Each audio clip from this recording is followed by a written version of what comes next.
Today we'll be learning about Dharmic religions.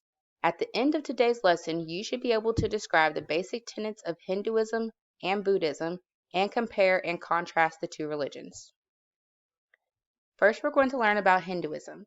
It originated between 2300 and 1500 BCE in the Indus Valley near what is now Pakistan and northwest India. It's the world's third most practiced religion, and it's most commonly practiced, or the most commonly practiced religion in India, Nepal, and Mauritius. There are also significant populations of Hindu communities found in Bali, Indonesia, the Caribbean, North America, Europe, Oceania, and Africa. You all will have access to these slides, and with that, you'll be able to click on this map to follow a link to more information on Hindu populations. You should be able to hover your mouse over the different countries once you click on the link, and it'll tell you how many Hindu live there and what the percentage of that population is. All right.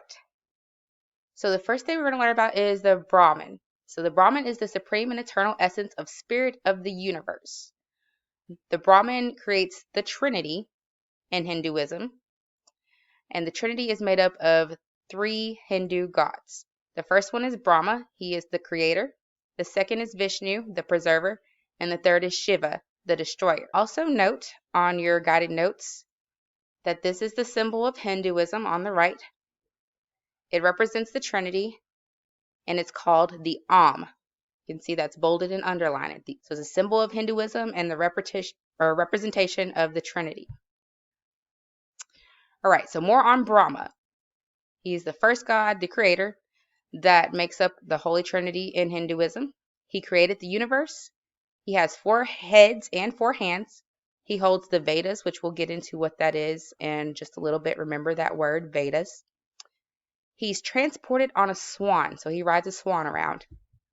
And his wife, who is seated to the right, pictured to the right, her name is Saraswati, and she is the goddess of learning. The second god in the Trinity is Vishnu, the preserver. So his job is to preserve the universe. He is the balance between creation and destruction. He comes as an avatar to restore balance when there's too much evil. So if there's too much evil in the world, he comes in and he lessens the evil, restores balance to the universe. He also has 4 arms, but do note he does not have 4 heads. He has a special sword and a bow. He rides a really large bird, so that's how he gets around. And his wife is Lakshmi. Lakshmi is the goddess of wealth and beauty, so she's pictured again to the right. The third god in the Trinity is the destroyer. He is the destroyer of the universe. He wears a necklace of skulls around his neck. He rides on a bull, and he has many wives, all who represent different parts of the mother goddess or mother earth. So some of those wives include Shakti or Parvati. She goes by both of those names, Kali and Uma. So there are other Hindu gods besides these 3. Hindus choose one to worship specifically. The Hindu religion is divided into smaller sects based upon where those followers that worship the same god, they worship them together. Some animals are also believed to be sacred because they could have been humans, and therefore, in Hinduism, animals should not be destroyed.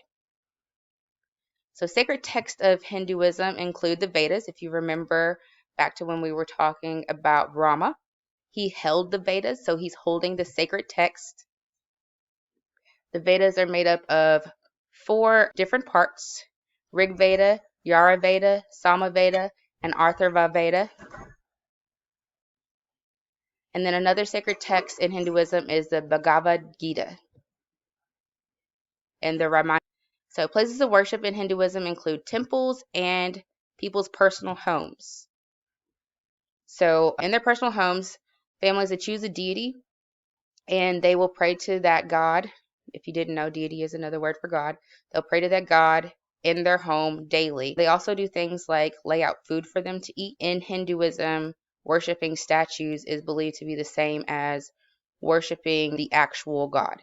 So picture to the right is a picture of a shrine to the god Ganesha. All right, so let's get into the beliefs of Hinduism. So this is a pictograph. So a picture that lays out some of the beliefs of Hinduism. So this is a life and death cycle. In the middle, it says samsara. That's what it's called. So it's a continuing cycle of life. The goal in Hinduism is to be freed from this to get to spiritual perfection. Once you're freed from samsara, so this cycle of life and death, you enter moksha. So moksha is the release from samsara, and it means that you are now one with Brahman. Other beliefs in Hinduism include karma, which is the total of one's good works, actions, and deeds, following your dharma, which is a duty that you perform. The more good karma you build during your life, then the better your rebirth. Reincarnation is another belief of Hinduism. It is a continual cycle of birth, death, and rebirth. Other rituals include yoga, which is a form of meditation where the person attempts to remove himself from the world mentally and spiritually. Another ritual includes the way women dress, their attire. So this is a sari, which is a stretch of woven fabric that is arranged over the body as a robe. This is a bindi. A bindi indicates that a woman is married. So when you see that red dot between a woman's eyes, a Hindu woman's eyes, that means that she is married. Another ritual is the caste system. So there are 4 categories. They are believed to be originated from the Brahma. The system divides Hindus into those categories.